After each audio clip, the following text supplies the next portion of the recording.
Tohle, kde stojíme, tak je vlastně jedno z rybářských mout, který jsme na Katlově budovali. Ale vlastně jezdila sem těžká technika a ta štěpka se dostala i tam vlastně, kde nechci. Myslíš, že si s tím nějak poradíme? Žádný problém, Kubo, na to tady máme techniku.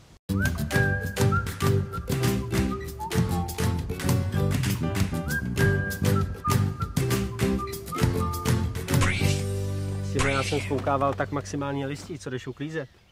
Myslíš, že to zvládne? Jasně, zkus to. Hlavně je to tichý, je to na baterky a nepoplašíš tím ryby.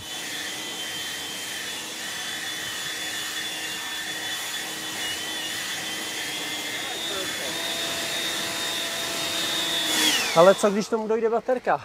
Naštěstí ty baterky jsou absolutně kompatibilní, to znamená použiješ baterku z křovňáku nebo z pily. To je dobrý, člověče. Vůbec se musí ztrácet čas při dobíjení. Tak to doděláme a jdeme na další molo? Kubo, já mám daleko lepší nápad. No tak tomuhle nápadu samozřejmě rozumím, tak já to dodělám sám a přijdu.